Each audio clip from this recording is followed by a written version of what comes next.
They thought I was just the girl who fixed printers, but what they just fired was the person who held all the system keys. Yes, I warned them 3 times in writing.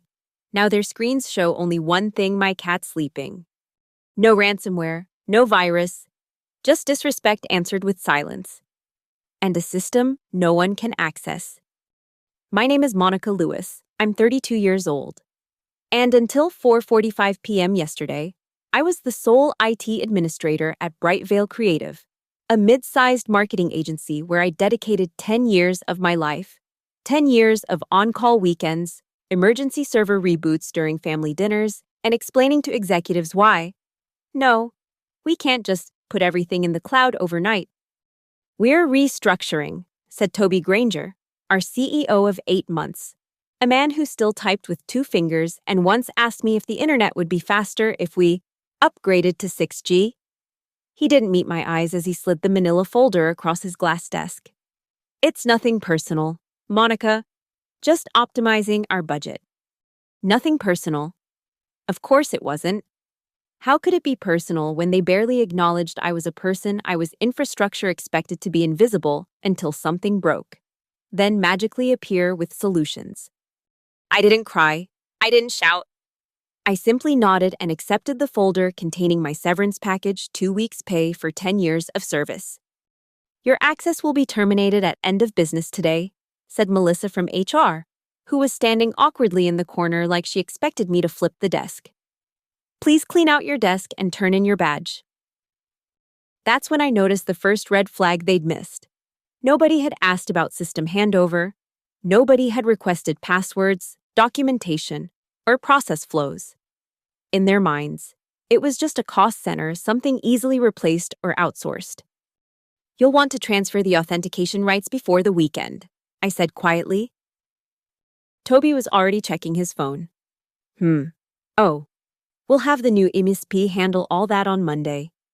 I nodded again, turned, and walked out of his office for the last time.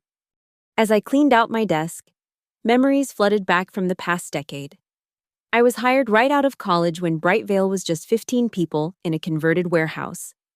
I'd built their infrastructure from scratch, a patchwork of solutions that somehow worked despite constant budget constraints and management that viewed technology as a necessary evil rather than a competitive advantage. What's this box for? Asked Dave from Creative, pointing to a small black device nestled between cable bundles under my desk.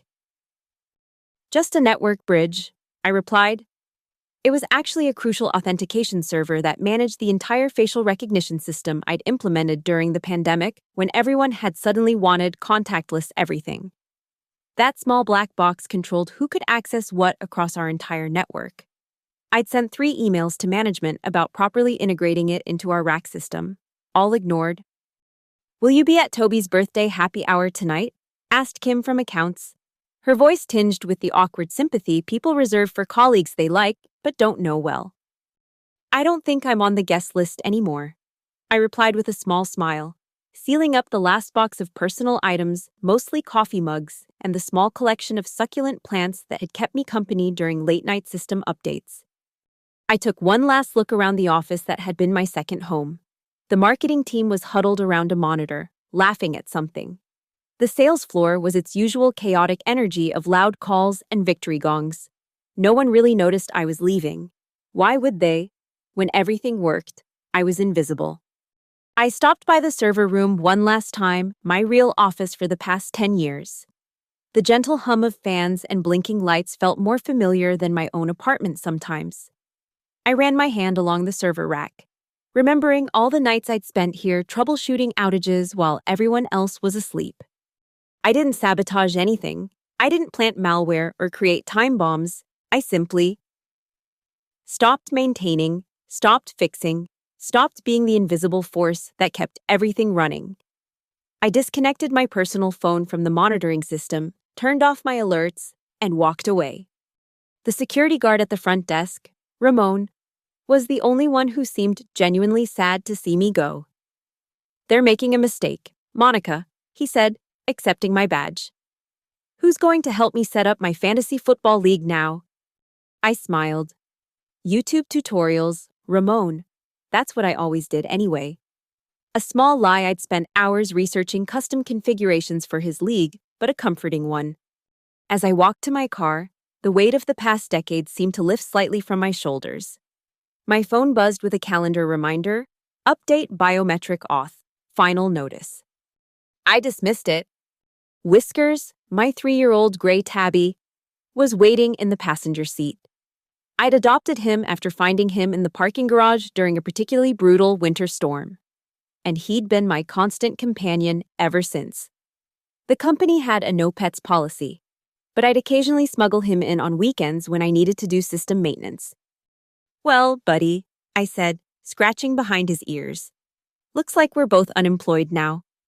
He purred in response, blissfully unaware that his face was currently the only one authorized to override the company's biometric security protocols. A little project I'd coded while bored one weekend, a joke. Really? I'd shown it to the previous IT director, who'd laughed and said, "As long as it works, who cares if a cat's in charge?" That director had been let go in the first round of optimizations 6 months ago. I didn't go to Toby's birthday happy hour. Instead, I drove home, unloaded my meager boxes, and poured myself a glass of wine. I could already see notifications piling up on my personal email, automated alerts from systems only I understood. I silenced them all. The weekend passed in a blur of garden work and Netflix. I scrubbed my patio with a pressure washer, finding satisfaction in blasting away years of grime. With each spray, I washed away another memory: the Christmas Eve I'd spent rebuilding the firewall after an attack. The countless lunch breaks interrupted by quick questions that turned into hour-long support sessions. The time I'd recovered the CEO's presentation after he'd spilled a latte on his laptop 20 minutes before a board meeting. By Sunday evening, my phone had accumulated 37 missed calls and 62 text messages. I didn't read any of them. Instead, I sat on my back porch with Whiskers on my lap, watching the sunset and feeling something I hadn't experienced in years: peace.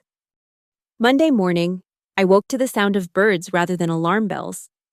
I made coffee, watered my newly organized garden, and settled into a porch chair with a book I'd been meaning to read for months. My phone had stopped buzzing sometime around 3 a.m. They'd probably given up. At 9:47 a.m., my doorbell rang. I ignored it. Then came the knocking, insistent, desperate.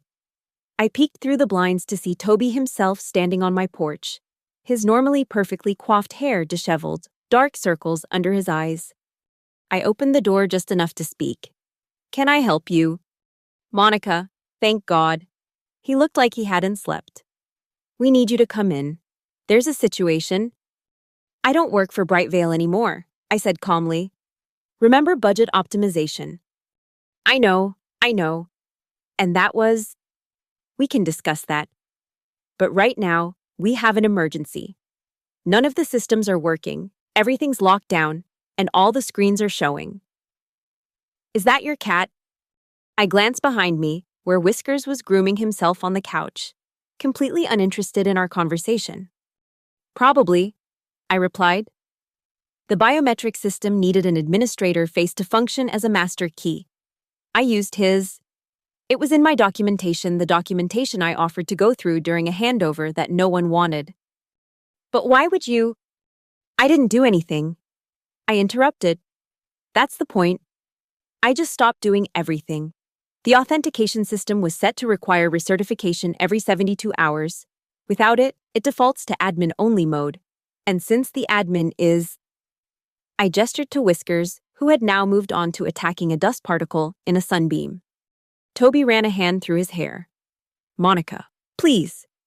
The entire company is at a standstill. We have client presentations today, deadlines. People can't even access their emails."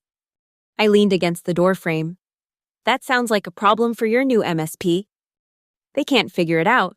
They've never seen a system like ours." The desperation in his voice was almost satisfying. Almost. Mostly. It was just sad. "No one has. I built it piece by piece over 10 years with whatever budget scraps I was thrown. It's not pretty, but it worked. Until you decided I was dispensable." "Name your price," Toby said, his voice dropping to a whisper. "Consultant fees. Whatever you want." Just help us get back online. I thought about it for a moment. I thought about the decade of missed family events, the sleepless nights, the thankless fixes, the constant explanation of why IT infrastructure deserved investment. No, I said simply. No, what do you mean? No, I'm offering you. I don't want your money. Toby, I don't want to consult. I don't want to fix what you broke. What I broke? You're the one who set your cat as the security admin. I smiled slightly. I didn't break anything. I just stopped being your free insurance policy. You thought I was a printer. Turns out, I was the electricity. I closed the door on his stunned face and returned to my book. Through the window, I watched him stand there for a full minute before trudging back to his car. My phone rang again. This time it was Melissa from HR. Monica, please, she began without preamble. The company is offering to reinstate you with a 50% salary increase and a seat on the leadership team.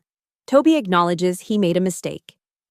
Toby doesn't even know what mistake he made, I replied. He thinks this is about money or titles. Then what is it about? Respect, I said. 10 years. Melissa. 10 years of building and maintaining systems that kept the company running. And I was dismissed in 5 minutes with a 2-week severance package, no handover, no recognition of what would happen when I left. Just budget optimization like I was a line item on a spreadsheet. The silence on the other end told me she understood, even if she couldn't admit it. What do you want, then? She finally asked. Nothing. I'm good right here with my actual boss. I glanced at Whiskers, who was now sprawled dramatically across the kitchen floor, paws in the air. Your cat is your boss now. And a much better one than Toby. He may occasionally sit on my keyboard, but at least he appreciates when I feed him. After she hung up, I turned on the local news out of curiosity. Sure enough, there was a story about Brightvale. Local marketing agency suffers mysterious IT outage, clients left in lurch. I didn't feel vindicated. I didn't feel victorious. I just felt acknowledged, finally, even if it had come too late. My email pinged with a new message from Brightvale's legal team, a settlement offer with a generous severance package in exchange for emergency IT consultation services. I drafted a brief reply declining the offer and created a new folder in my banking app, Stupidity Tax, for when the inevitable wire transfer arrived anyway. Whiskers jumped onto my lap, purring contentedly. I scratched under his chin, smiling at the absurdity of it all. My new boss never underestimates me, I said to the empty room. The next day, I woke to another series of increasingly desperate messages. Apparently, the system had now initiated Phase 2 of its security protocol, a feature I'd implemented but never had to use. All company data was now being systematically moved to encrypted backup servers, only accessible with proper authentication. In 3 more days, Phase 3 would begin automated data archiving and system shutdown. I hadn't planned this as revenge. It was simply standard security procedure for a system detecting potential compromise. Without regular admin authentication, the system was doing exactly what it was designed to do: protect itself. By Wednesday, local tech forums were buzzing with the story, though no one knew I was at the center of it. A few former colleagues had figured it out and sent messages ranging from congratulatory to pleading. I responded to none of them. Instead, I spent the day applying to new positions not at agencies or corporations, but at nonprofits and educational institutions where technology was valued as a mission-critical service rather than an expense to be minimized. Places where I might be seen as a person rather than a printer fixer. Thursday morning, a courier arrived with an official letter from Brightvale's board of directors. They had called an emergency meeting and voted to remove Toby as CEO, effective immediately. They were offering me not just my old position back, but a newly created role, Chief Technology Officer, with a seat on the board and a compensation package that made my eyes widen. I read the letter twice, then set it aside and went back to pruning my tomato plants.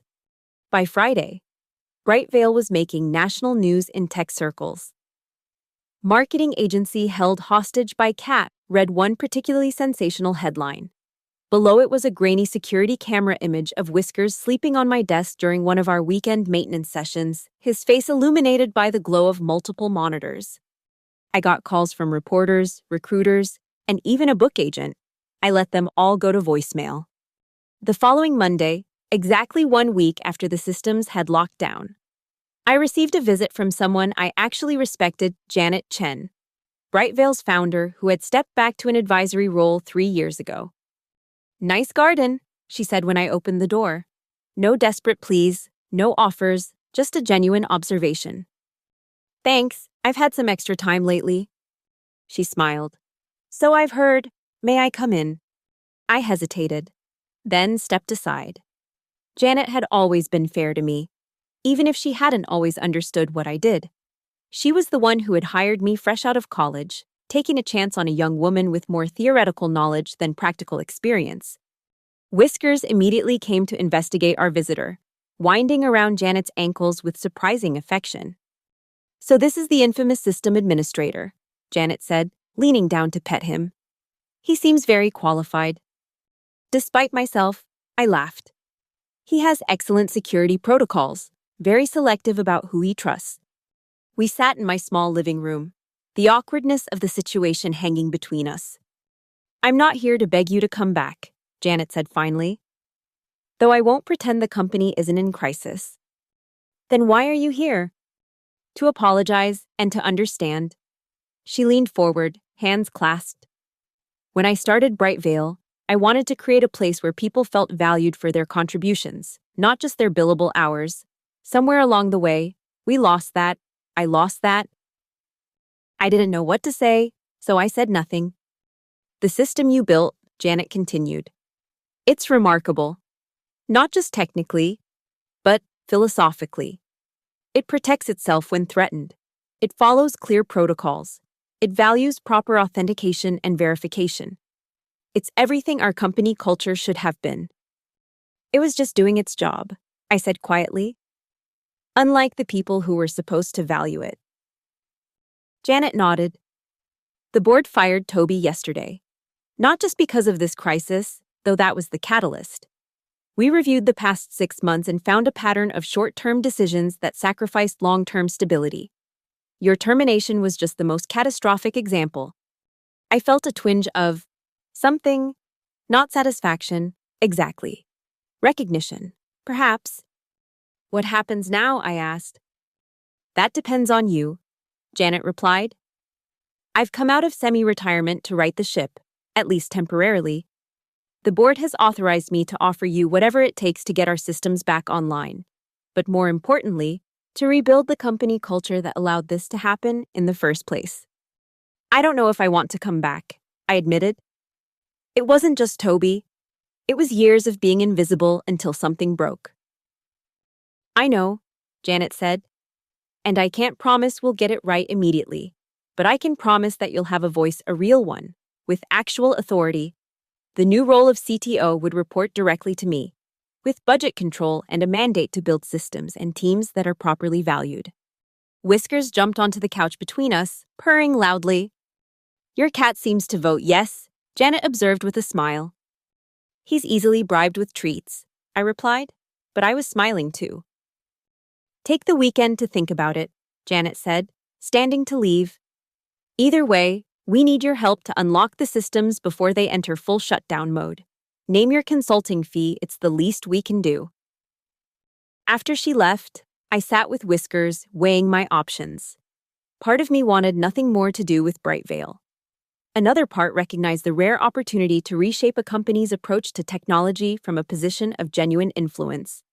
By Sunday evening, I'd made my decision. I called Janet and agreed to come in the next day, not as an employee, but as a highly paid consultant with specific terms. I would help them recover their systems and train a new IT team that would include at least 3 full-time staff members with appropriate certification and compensation. I would document everything properly and implement new security protocols that didn't rely on a single point of failure or a single cat. But I wouldn't be returning as their CTO.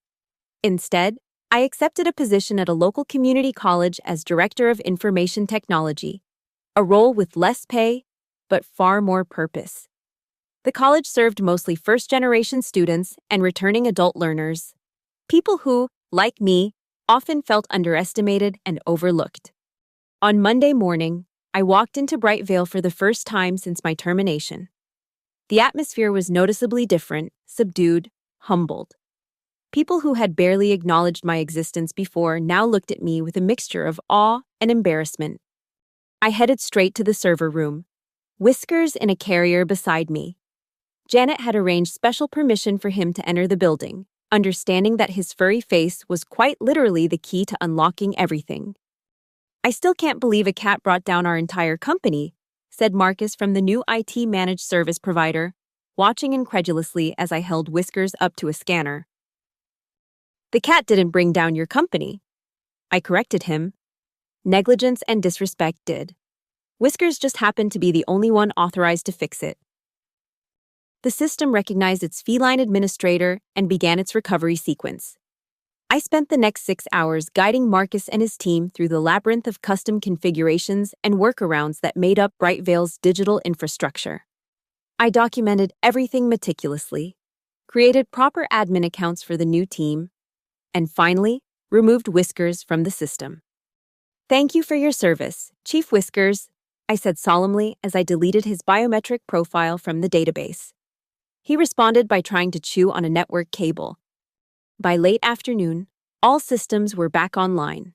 Email was flowing, files were accessible, and the crisis was officially over.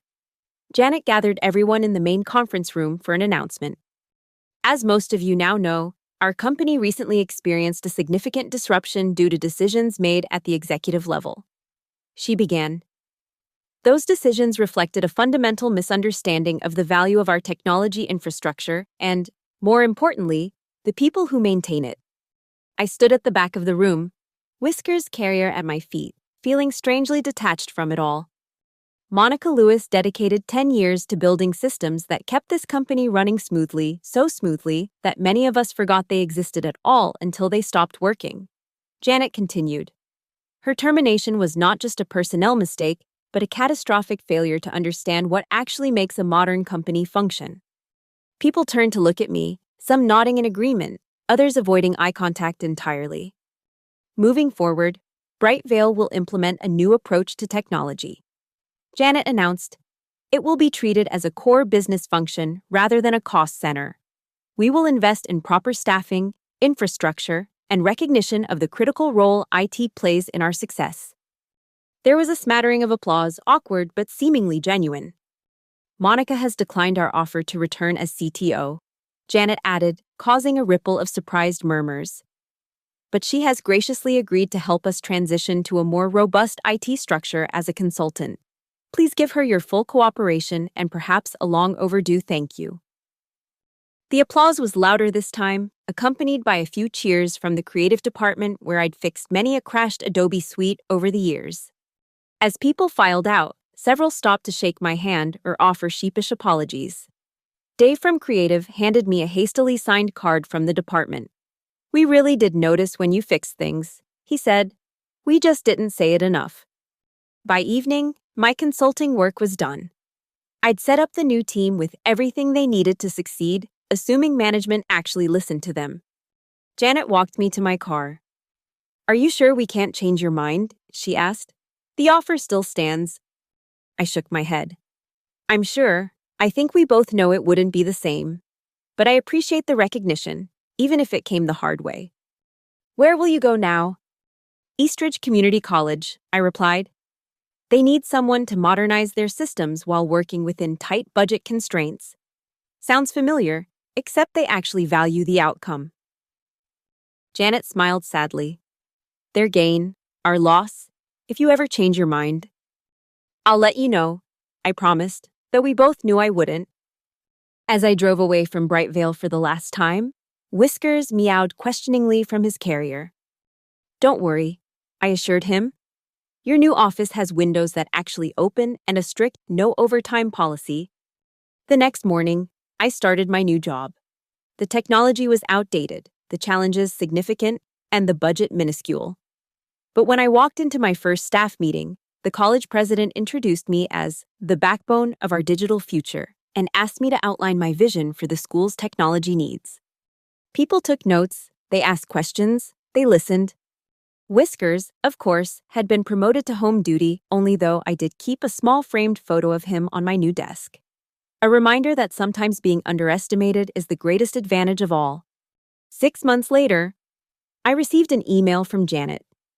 Brightvale had been acquired by a larger agency that valued their client list, but found their technical infrastructure lacking. The new owners had immediately scrapped the patchwork system I'd built and migrated everything to their standardized corporate platform. 2 weeks after that, they experienced a massive data breach that compromised client information going back years. Turns out, my cobbled-together system of custom security measures had been more effective than their streamlined corporate solution. I didn't respond to Janet's email. Instead, I focused on my new role, where I was building something that mattered, a technological foundation that helped students access education they might otherwise miss. I had a team now small but dedicated, and a budget that, while modest, was allocated with respect for the work we did. Occasionally, industry friends would forward me articles about the Brightvale cat incident, which had become something of a legend in IT circles. Most got the details wrong, painting it as an act of deliberate sabotage rather than what it actually was, the inevitable result of treating infrastructure as invisible until it isn't. A year to the day after my termination, I received a small package at my office. Inside was a custom-made ID badge with Whisker's photo and the title, Honorary CISO, Chief Information Security Officer. A note from several former Brightvale employees explained that they'd started a tradition every year on that date. They brought cat treats to the IT department as a reminder of what happens when technology professionals aren't properly valued. I pinned the badge to my office bulletin board, next to the thank you cards from students who'd benefited from the new distance learning system we'd implemented. One card in particular made me smile every time I read it. Thank you for making the computers work so people like me can learn. You're not invisible to us. That evening, I sat on my porch with a glass of wine, Whiskers purring on my lap, and reflected on the strange journey of the past year. I didn't regret any of it, not the decade at Brightvale, not the abrupt ending, not even the brief notoriety of being the cat lady who broke the internet. My phone buzzed with a text from my new team. They'd successfully migrated the last of the student records to our new system, ahead of schedule and under budget. Couldn't have done it without your leadership. The message read, celebratory lunch tomorrow. I texted back a thumbs up and scratched behind Whiskers' ears. Hear that, buddy leadership, not just the person who fixes printers.